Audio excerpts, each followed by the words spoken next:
This is Hidden Killers Week in Review. A look back at the most prolific stories of the week. This is the Hidden Killers Podcast with Tony Brueski and continuing coverage of the case against Brian Kohberger. Well, here we are, the end of the week of the sentencing of Brian Kohberger, and we have more questions because more information has come out. And there, of course, was the sentencing itself, which was very interesting, very emotional. I mean, that whole thing ran the gamut of emotions. Here to discuss the sentencing and here also to discuss some of the new pieces that we've learned since things have been unsealed. Robin Dreeke, retired FBI special agent, chief of the Counterintelligence Behavioral Analysis Program, and also author of this book, Unbreakable Alliances. Go get it wherever books are sold. I have a library on the front of my desk now of your books, of Siobhan's books, and I just, yeah. I know. You're so kind. We mentioned so many books on our show, too, because it's not just what we take in the world around us, but in order to gain, knowledge, background, and context, we have to keep consuming other information. So, and just like we consumed Howard Bloom's book voraciously when the night comes falling about the case. And then also I'm just finishing up James Patterson's book. Yes. Which is a different take. I know it's not where we started the show, but it is a different take. It's more of a story because James Patterson's a storyteller. He's did the editing, I think, for the writer. But it's a different way to approach an understanding of the case. And it's more about the individuals involved that in all their nooks and crannies and their life arcs, all of them individually. So it was a good read. I think it supplements Howard's book really nicely. It does. I mean, there's like 100 some chapters in that thing. But spoiler alert, they're not super long chapters. Like they're short chapters. But there's 100 some chapters. So, I'm about like chapter 70 or so right now on that one as I'm working my way through. It's funny. It's this unwritten competition I'm trying to beat. It is. I know. I got it. I'm like, I'm reading this book right now. Like, I'm starting it too. Yep. As he's on the plane flying back. And like, no, I'm going to beat you. I was listening to it in the airport. I was talking to my family and had one ear in with the book. Yeah, I remember. You said you're on chapter 50. It's like, I got it moving. Yep. There you go. So let's talk about the actual sentencing the other day. We were on together for a bit, and then eventually it did wrap up with everybody giving their parts. And the star of the day, I think, not that anybody should be a star of this, but the one who I think made the most impact and the most not only impact to everyone out there watching, but to Kohberger most importantly, and to herself being able to get this out off of her chest, for lack of a better term, Olivia Gonzalez out there. And you see where it came from once the whole family talked. It's like, oh, I get where they learned this. It was powerful. What was your thoughts on that and just how she eviscerated him? And how do you think it read to Kohberger? Like you, Tony, I'm watching this live with you, and I've watched victim witness statements before, and it started out exactly like I thought it was going to. Gut-wrenching with the roommates, with the people that love those beautiful children in their lives.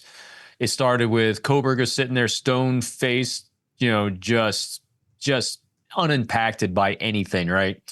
And then the Gonzalez's got up there. And when the dad turned the podium towards him directly, and then, like you said, when Olivia got up there and completely eviscerated him, and that's the only word that can come to mind, because I think what they did as a family, and they've been on a tear since the beginning of this, and they've been very open and vocal about it. And Olivia as well. Patterson's book talks about her quite well, about what she was doing on the Facebook groups and pages and stuff. They did such a deep dive on not to tell the story of what they lost, but to make his life miserable as possible.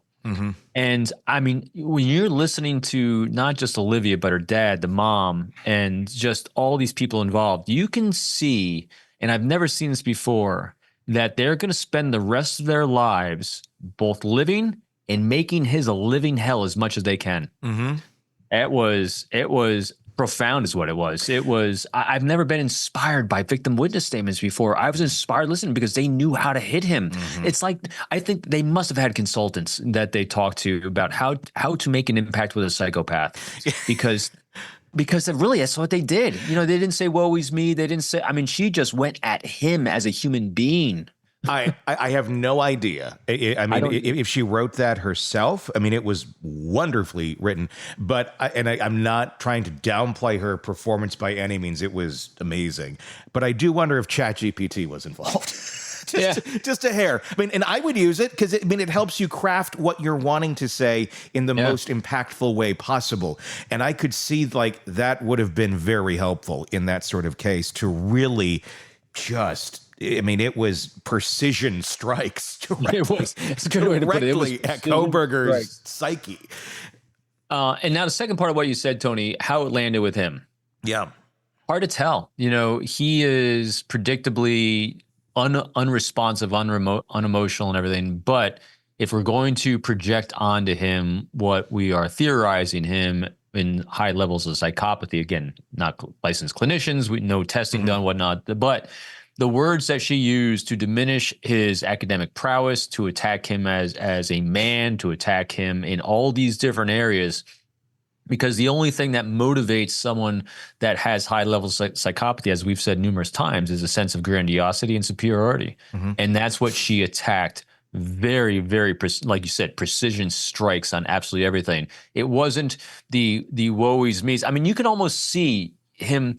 Boy, you can't see it because he didn't give anything. But when all the other victim statements were so emotionally delivered, and gosh, they were so powerful, and you could almost think that someone like him was probably just eating that up because he's just that horrible. But then when she came in there and flipped that script, I don't want to say she victimized him because he's not a victim, but she made him feel like a victim. She put him in his place. Yeah. 100%. I've never seen that before. It's quite done so well. So if she did use ChatGPT, good. I don't care what. Good. I don't care how she did it. But whatever she did, damn. I mean, that was amazing. What she did.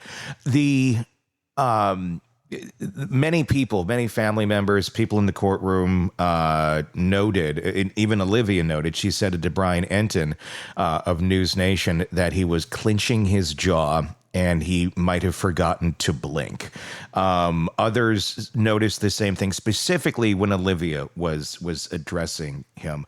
And I noticed that too. With the others, you could tell, like, there was almost like I don't know, I want to say jovial, but he was just I felt like he was eating it up from the very beginning. And then when she came on, you could tell. I mean, and the fact that he did tighten up, his jaws clenched and his eyes are not blinking. Yep. What do you think was going through his mind? I mean, is any of that resonating with him? Obviously, his prism is so different than everyone else's. So it's like, how is he taking this? Is he just getting hurt and then just lashing out in his brain at her and just calling? I mean, or is it just, I mean, is it confirmation over and over of what a, pathetic human being he actually is? And it's just, being pounded in again as he had most of his life. The thing that, again, projecting, trying to use that deep empathy with someone as vile as this, kind of reversing it as he was taking it. And you made some great points, and Brian Enton has always been on top of this. If we saw deviation from that very, very nondescript baseline of his with the jaw clench and everything, it means that he was hearing the words she was saying, and it was changing his thought pattern, most likely for the negative, because those are those tightening and stressful reactions he's having. Now, the way I was interpreting, using that deep active, context of him from that position, we said this before too, before the sentencing, was that the shame of the verdict in this, where he gets life and not the death sentence, was that he has hope every day of change. He has hope of being able to pursue a degree. He has hope of being studied by others because people are so interested in him as this psychopath or as this serial killer wannabe or all these things. And what happened was, every word she was using, every statement she was making, she was taking that away from him. She was diminishing that. In other words, the only thing I was thinking that might be going through his mind was all those things he was actually looking forward to, gone. Yeah. And so he might have been playing that forward a little bit, like listening to those words saying, hey, as soon as this is over, as soon as I suck in all your remorse and all the impact I caused, I got a great day coming tomorrow because I'm going to go here and I'm going to do all these things and people are going to want to talk to me. And she completely erased that. And she demonstrated, not just for today, and Steve, the dad as well, you could tell that they're going to spend the rest of their lives ensuring he never has that moment of glory or fame that he thinks he's going to have. And I think he could sense that. I think he could feel that. And I think he believed it. Yeah, I think that's going to come as a little surprise to little Brian. Another big Little part. Brian, that's a great word. Yeah. Little Brian. Little Brian. Yeah.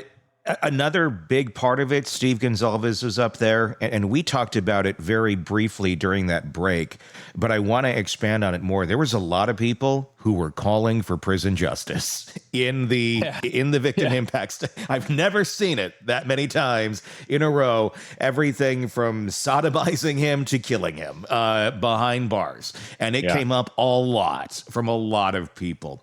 I'm wondering how much Brian Kohberger has contemplated that being his future. Or if he thinks he's just going to be back there, writing a book and taking interviews and all of that. I wonder if he's considered, you are going to eventually have to interact with people here. They will put you into Gen Pop at some point in time, and there's a big target on your head. And you have a family out there ready to fill canteens, and a world, I would say, that's ready to fill canteens who's followed this case for whoever is the lucky person that takes him out.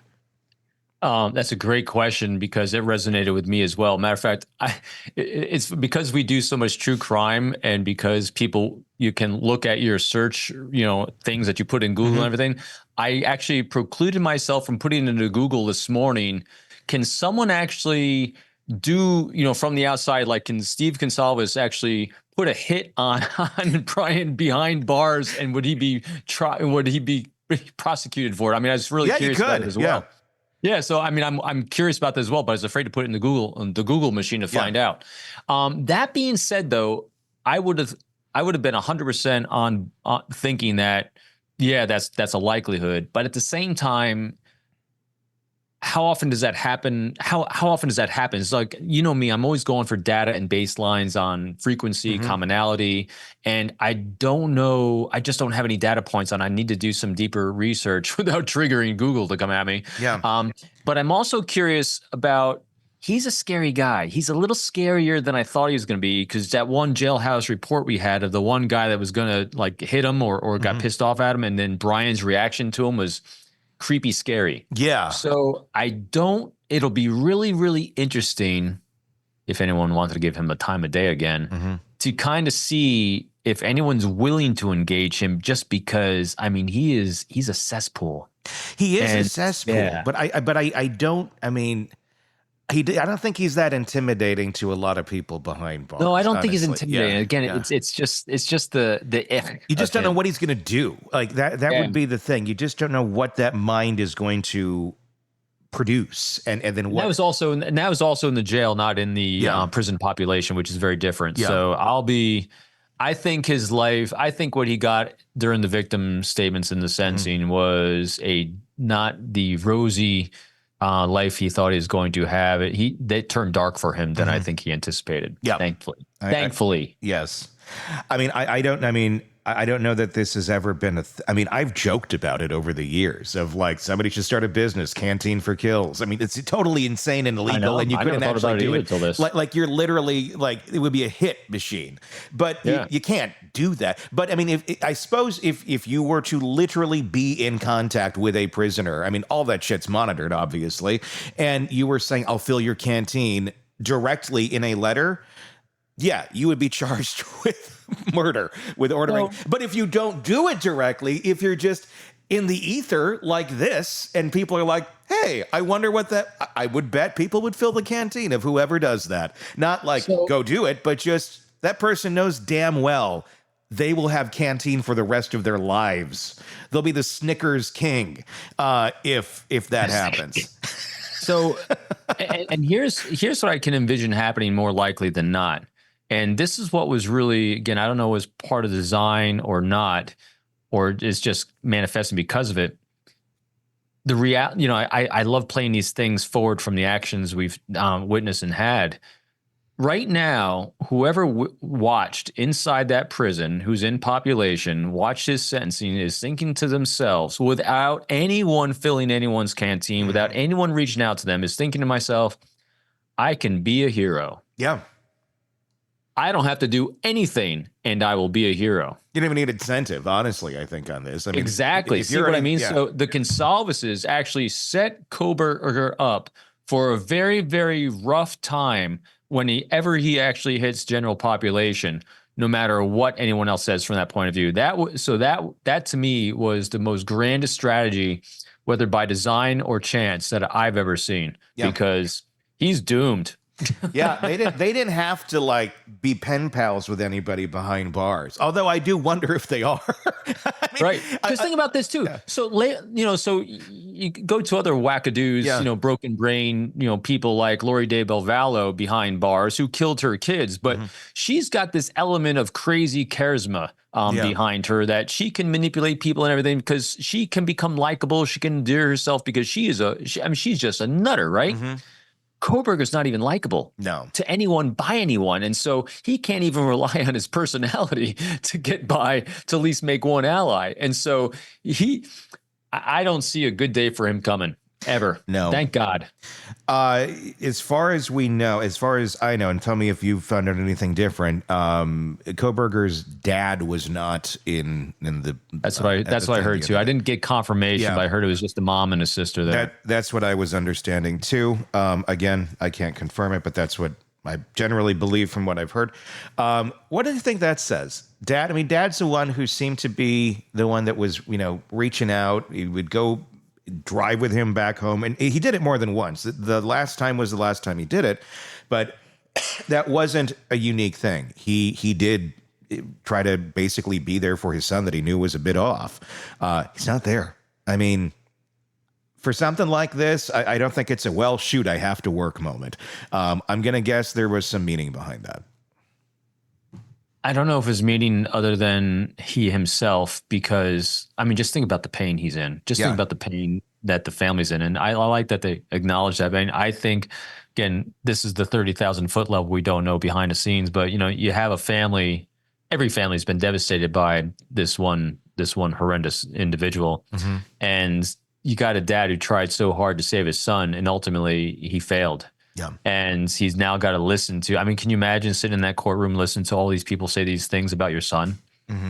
I don't think it was a statement. I think it was unbearable for him potentially. And the other thing that struck me that Kohberger was actually communicating with his mother so much behind bars.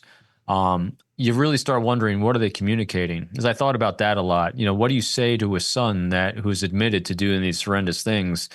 The only thing I could think of was, you try your best to put yourself in a similar situation, as horrendous that is. And I think the only thing that you really can talk about is what you're going to do, what your days are going to look like, how to deal with this kind of person, kind of like we all do with our own kids, as they're facing the challenges in life, kind of dismiss the actions they took, because if you were going to choose to keep contact with your son, what are you going to talk about? You're going to talk about survival. That's it.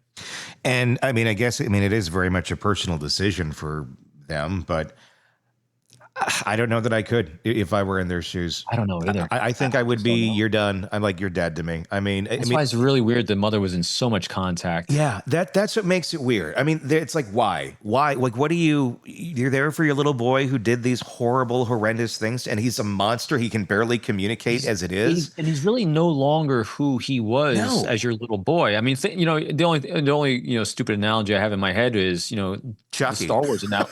Yeah, that. But I'm thinking Star Wars. I'm thinking little Anakin Skywalker all of a sudden turns into Darth Vader, and he's dead to everyone. He's the person he was gone, because he chose this dark path. And I think the same thing here. Yeah, it's hard. It's hard. It's horrendous to say, but to a family member, he's dead. I don't know that there's any benefit to the living to be in contact with Brian Kohberger, even if it's your kid, your brother, whatever it may be. I don't see how that is a positive thing in anyone's life whatsoever. I would feel like They're dead. They are clearly not human, not on a level that one could communicate with any benefit. I feel like you'd be feeding the monster in any way, shape, or form, giving him any sort of little bit of positivity in their day of allowing, mom to talk to him. Like, I don't know. I mean, I would want to, I would like to be waiting for him to die. I think she's feeding the monster. I think you hit it right on the head, and that's a shame. Again, it's pure conjecture. We have no idea what they are talking about, but you feel for her, but don't feed that monster, man, because he's not your little boy. I'm wondering how much those jail calls are similar to the ones of Stefan Stearns, the guy who killed Matty Soto. Those jailhouse calls are out there. We've played them before. And Dad is a more pragmatic one, not necessarily getting into the emotions of it, but I think pretty much knowing his son is a monster. But Mom is the one who seems a bit more in denial about the whole thing. I have no idea what those conversations are like now that he's admitted to all of these things and taken the plea. But I do wonder. I don't know. There's a line, I think, at some point where it's like, I'll be there for you no matter what. Not this. Not this. You slaughter 4 people and you have zero empathy or remorse about it. I mean, and not just that. I mean, they're looking at him in the courtroom. Yeah, he didn't give a rat's ass. No. I mean, where do you, as a parent, where do you even make the connection? I mean, I don't even. The hardest part for me to understand during this whole thing, believe it or not, was. And I'm not doubting it because Howard Bloom's got a great insight to this and other people have a great insight too. Because when you watch him in the courtroom, you have such a hard time imagining that what anyone thinks is going to influence his choices. It's hard to imagine he's going to make a choice to make it easier on his parents because he doesn't seem to give a rat's ass. Yeah. Psychopaths don't care about others. So I'm not doubting it if people are saying it and there's data points for him to support it. I still think he did it for himself. He thought, kind of like what we were saying before, I think he said, all right, I'm looking at the data. It's not looking good for me to get off. So the best thing I can do is, hey, let's create this new future for myself. Mm-hmm. Where I'm going to be this, I'm going to be studied, I'm going to write a book, I'm going to do all these great things, and I still have something to look forward to because I didn't care about the world anyway. And I think in my mind, since he's all about him and the grandiosity, he decided to get the plea deal when offered to him again and probably pressed by defense because she knows she's losing. Mm-hmm. Less so than I did it for Mom. I mean, does he look like the type of guy that you'd say, I did it for Mom? No. See, that's what I mean? The data doesn't support it. I mean, he's me. Make my own future. Be in charge of what I think happens. The only thing I can contemplate would be they're talking a lot. He is getting something out of Mom's communication with him. And I'm wondering, Howard contemplated that Mom was in control for a while saying, don't take the plea, don't take the plea. I'm wondering if Mom eventually said, take the plea. And if you don't take the plea, I'm not going to be able to continue talking to you anymore. And I wonder if he saw that as like, that's his own, that's like the only little lifeline, the only human being on this planet who still has a inch of empathy for him.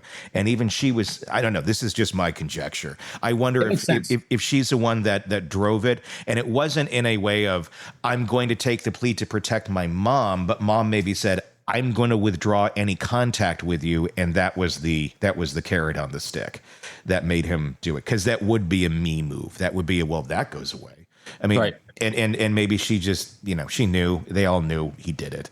And I can see that. For the good of everyone, just take the plea. Just do it. Otherwise, you're going to get killed. So I'm gonna differ on the language for the good of everyone. He don't care about everyone. He's for the good of himself. Yeah. Because I think you hit it right on the head there. So if the mother influenced it, is because of the impact it was going to have on him about not having some sort of validation from the only person left on the entire planet until you get the friggin' groupies that are now going to want to talk to him. Yeah. Is his mom. So yeah. And that's why she's feeding, like you said, she's feeding the beast. Yeah. And that's Love that beast. Yeah. You got That's right. Consalvases will take care of the entire thing. Exactly. The wheels are already in motion. They set it in motion. They can just sit back and watch a show at this point. That family. I tell you what, anyone that is if any of them are unemployed at this point, I mean, who wouldn't hire them? I mean, those are doers. That's a family of doers. Yeah, no kidding. No kidding. Problem-solving doers. I put a question out on our YouTube channel. Will Brian Kohberger survive prison? If not, how long before prison justice takes him out? I just posted it like right as we began talking here. I haven't got any responses on it yet, but it'll be interesting to see what the general take is on all of that. Yes, it will. Boy, it's gonna. I thought, Tony, we were gonna be done and over with this, but the Consalvases they're not gonna let it hang. I mean, you see families that are so traumatically impacted as victims through these horrors, and I don't think I've ever seen anyone go on offense as much as this. No, you're on a mission. I'm on a mission from God to take you out. They were not victims in that courtroom at all. No, they definitely brought it. New information has come out in the case against Brian Kohberger. This from the unsealing of many, many documents, the police reports coming out, and there's a lot more to come. It's basically just a matter of how quickly can they get this information into a public forum that's adaptable to be consumed. Some of the pieces that have come out are very interesting, and I think it almost challenges a little bit the idea that Kohberger just happened to decide on that house that night. There's reports from Kaylee Gonzalez that she thought she was being watched while walking her dog. Other roommates hearing noises, seeing a shadowy figure nearby the house leading up to this. There's other things as well that we can get into.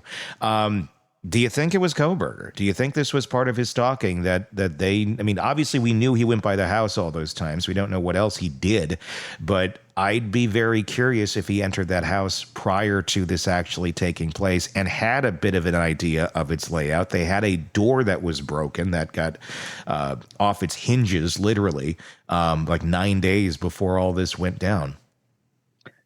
I think there's a good possibility of it. As human beings, matter of fact, every time a tragedy like this happens, and I'm doing some news thing other than yours, one of the things that cops always ask the public to do is be diligent. Mm-hmm. And so a lot of times what I'll do is I'll try to define for people what diligence looks like. And what diligence looks like is, hey, everyone pay attention to what the baseline normal is around you.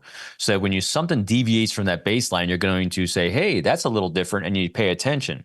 Mm-hmm. Because as human beings, we can get that what I call the spider sense or tremors in the force, or when something looks different. And so what we're seeing with some of the reporting we're seeing is that the girls were seeing some tremors in the force, some deviations from that normal look like. So something or someone was causing that deviation that gave them a little bit of a creepy off feeling. Mm-hmm. Could have been Kohberger? Yes, no doubt. Could have been other creepy people? Yeah, because there's a lot of creepy people in the world, especially if you have a house that's got high traffic in the area. Yeah. So it could be a lot of things, but I would not rule out that it could have been Kohberger, especially since, and I'm still holding with this, he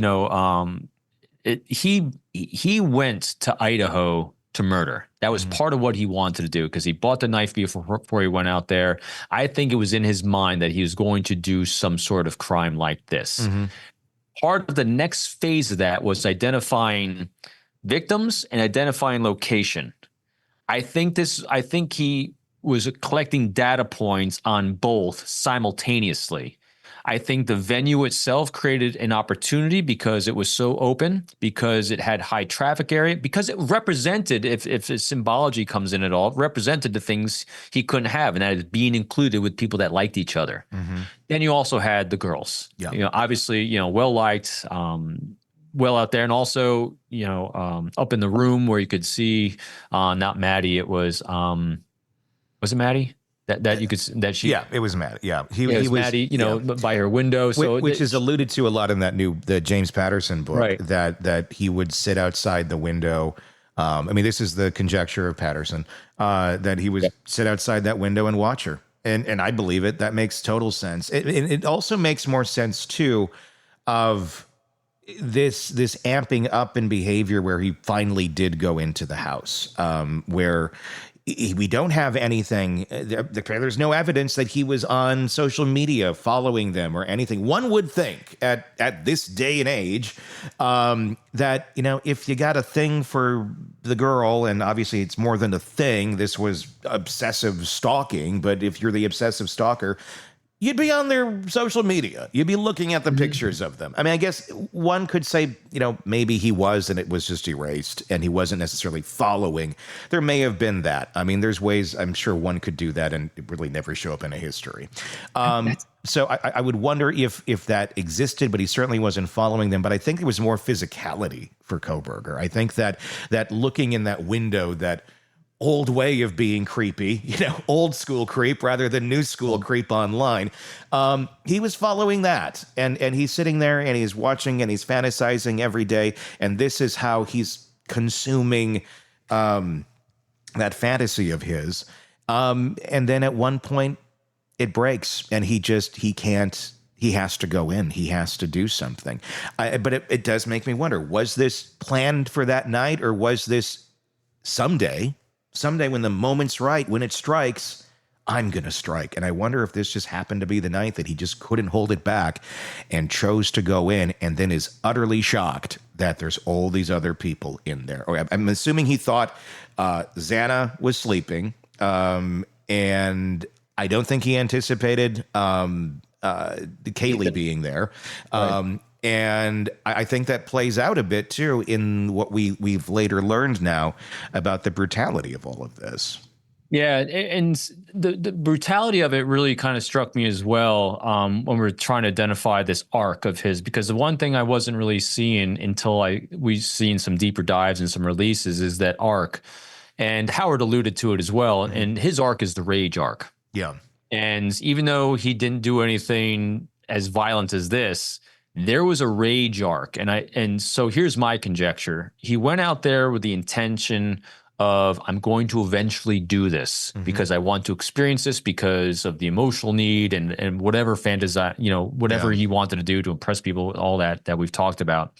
But I think as he's going through and being that teaching assistant, and it's ramping up. That anger and rage is ramping up because he's not being recognized. He's being, turned in for being creepy. He's getting counseled. He's almost being thrown out of the program. It kind of reached that crescendo as he's already stalking this area out because he's identified the house. He's identified people in the house. And then all of a sudden we have this snap moment. He's like, his anger and rage bubbled over. So he then was ready to start executing, and this is the execution. That's why the brutality, especially with the first victim, 70 stab wounds. It's up there. It's high. Yeah. That is rage, pure, unadulterated rage. And so it's got to come from somewhere. And that was the escalation. It was the rage escalation, I think, was probably coming from his time as being a teaching assistant, and also being lambasted and sucking at that.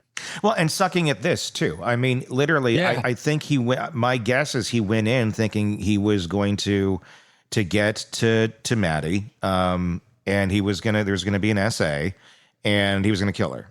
Or I don't even know, maybe not even kill, maybe just that and get out and be masked and get away.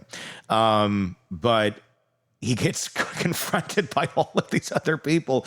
And even the plan he had gets screwed up.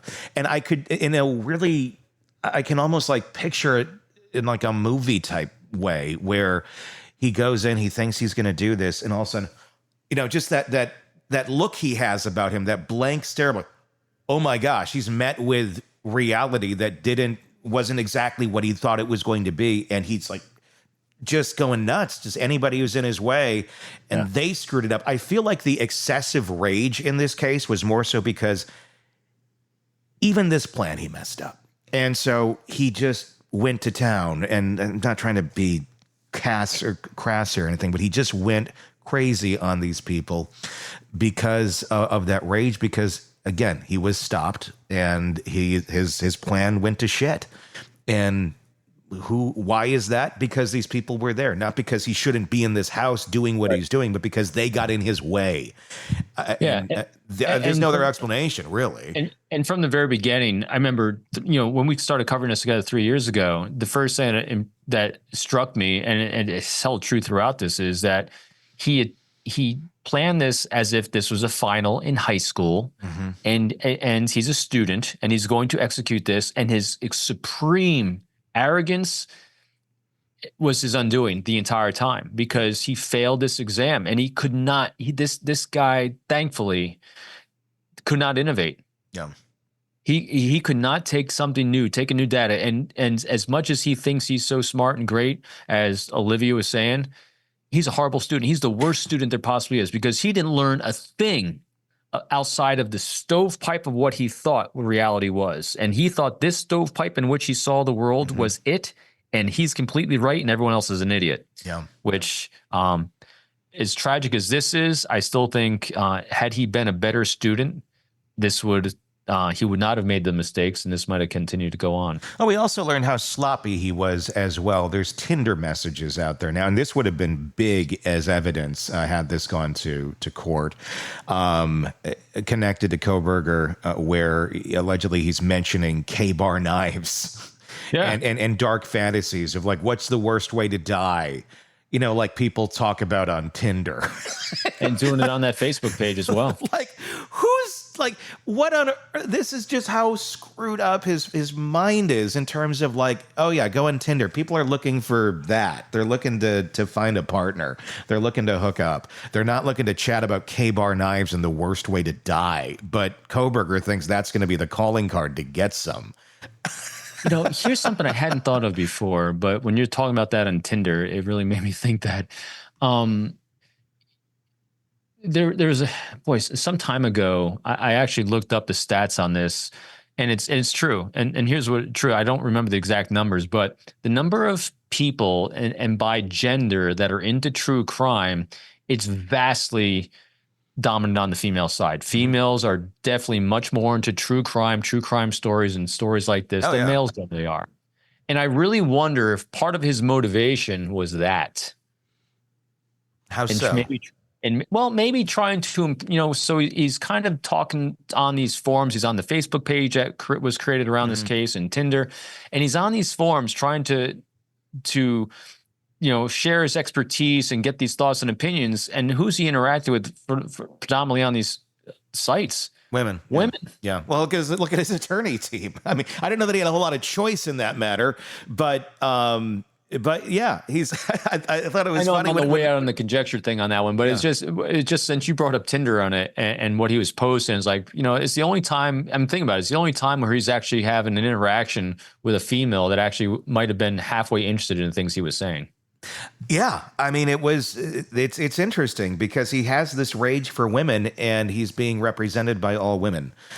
Who did not look happy in the courtroom with him at sentencing. Oh my God, that there was like Ann Kohberger used to be, or not Ann Kohberger, Ann Taylor. I know, I always forget her name. Ann Taylor. She was visibly like, I'm sitting a little bit further away from this guy this time. Like he's not. It wasn't like it was in the hearings. No, it almost, you felt, I felt for them. Yeah.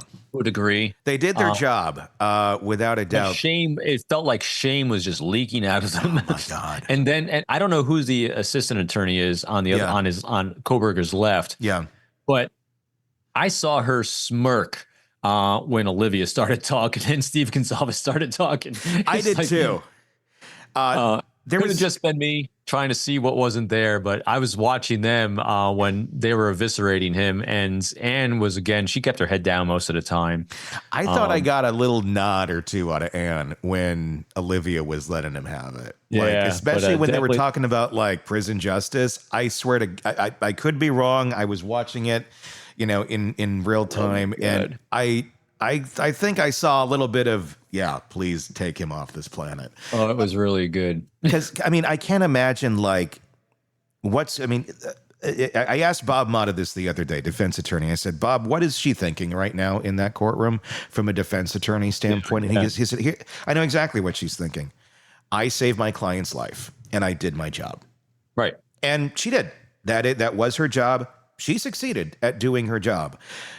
the question at the end of the day is, okay, yes, but you're a human being too, and you're hearing all of this horror that your client that you so, desperately saved the life of did these horrible things. Do you feel good about yourself? I mean, it's your job. That's why we have defense attorneys. I mean, I'm not against defense attorneys, but I guess that comes with the territory in something like this. I've never done a deep dive on this, and I'm sorry. When dealing with Ann Taylor, she wasn't court appointed, was she? She was. She was court appointed. Right? She was court appointed. Was court appointed. Yep. Okay. She was the only one of and the issue with it was because there was very few death penalty qualified appointed attorneys. Remember that in the state, and she was one of them, and that's who she got. Hey, because it was. The only reason I asked because I was curious. Like she did a really good job for court appointed. Oh, but she's a super good at. But I mean, to be a death penalty qualified attorney, you're going to get a good one. It's not a speeding or a petty crime or something. So you're getting a hard job for her, huh? Yeah, you get the best of the best there. But yeah, I mean, I would feel. I don't know. I would think I'd be bathing in Purell for days after all of that because it was just so extreme. You definitely got to believe in the law more than you believe in people, I guess. Yeah. I mean, it's good they're out there. As much as it's like, they're like, no. I mean, there's wrongly then you have those ones that people. Represented Richard Allen in Delphi. Exactly. You have. People that are wrongly convicted, obviously that's not the case. Not the case here. Oh my gosh. No.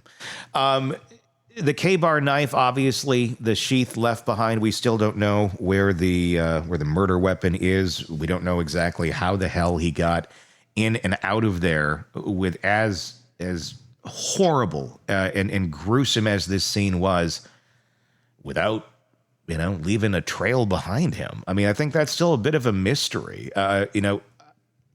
I don't know how you physically do that. How do you get out of there without leaving a trail of some sort? That to me still kind of defies a lot of logic on this. I think the greatest thing he did for his planning was that. Mm-hmm. I think his OCD behaviors were actually helped him in that sense. Mm-hmm. From what I understand, again, some of the leakage we heard about the car was that it looked like the car had been totally disassembled to get all the blood splatter that could have even been out of there. But yeah, so the one area he did a good job in, and it's only one, was that, to have no DNA whatsoever after he created a disaster zone of blood splatter and DNA all over the place, to have none that could be tied to him. I think that's going to go down as one of the most profound things too, just because, especially with our technology today. I mean, think about it.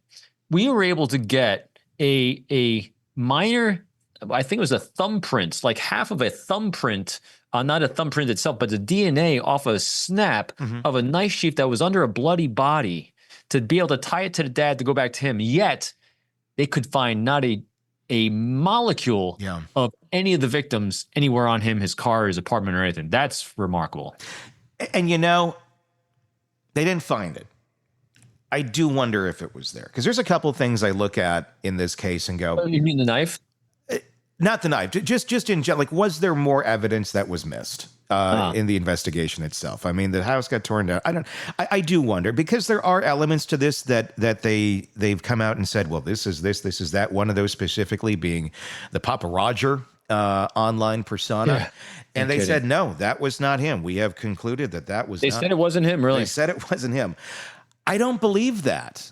I don't believe it either. I don't. I don't. Then you didn't look hard enough, I think, is the answer to that question.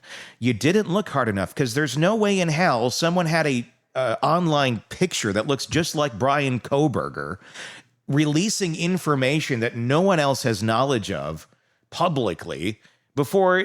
No, it was him.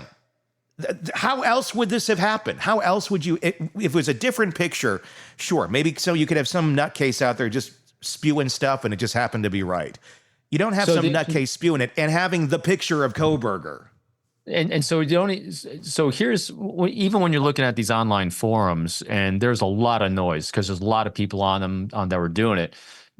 The thing in that case too, with the Papa Roger thing, is so people are generally commenting on the same thing. So you're going to get a wave of statements, of theories, and all these things that are waving like this. And then you have only one person that spikes up like this with the things they're saying, like, you got to pay attention to that one because that one's different. What is making that one person different in the things they're saying?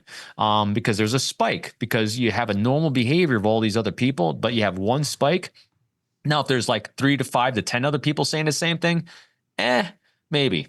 But one, that's, again, laws of probability. I'm always going on probabilities. So the probability of that actually having been him is higher than it not being him. I mean, look at this. And I know, I remember when that photo came out. And the damn name, Roger. It's a nod to Elliot Roger. I know.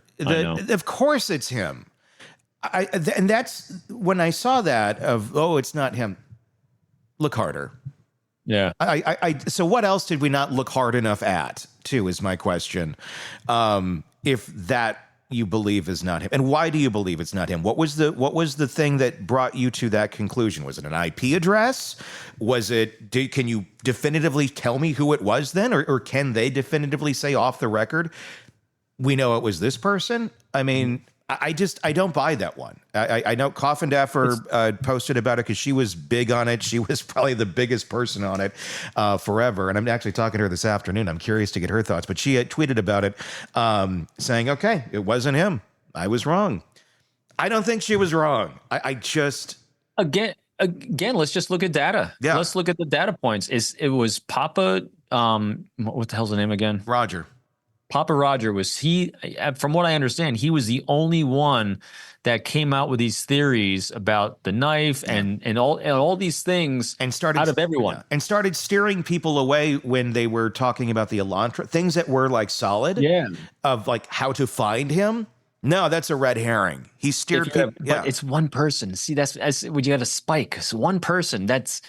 I have a hard time steering away from one person. So here's what you do. Mm-hmm. So now I'm in law enforcement and I got a spike like that. That's where we focus all resources and guns on that one. Mm-hmm. And you flush that out until you are 100% convinced that that's not the person. And you can then explain it, with whether it's in the moment where, at the time or in the documents that we should be getting now.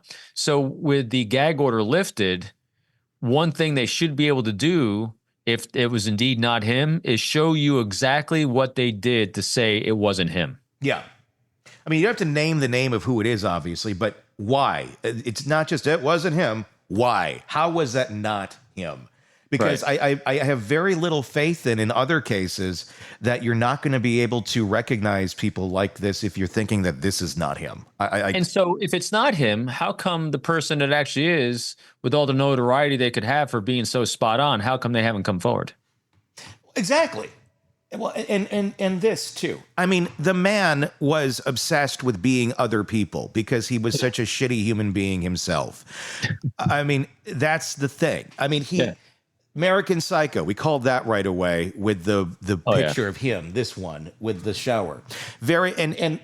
It's in the shower. I mean, it was a breadcrumb. It's also a self-made trophy. It is. And it was him trying to be elusive. I mean, he didn't know the picture was ever going to get out. That was for him to look at and go, ha, ha, ha. But if anyone ever did find it, yes, it's a nod to Psycho. It's a nod to American Psycho with the getup. It's a nod to Norman Bates. It's a nod to the thumbs up Bundy. I mean, it's all this. And yes, and there's Papa fucking Roger. So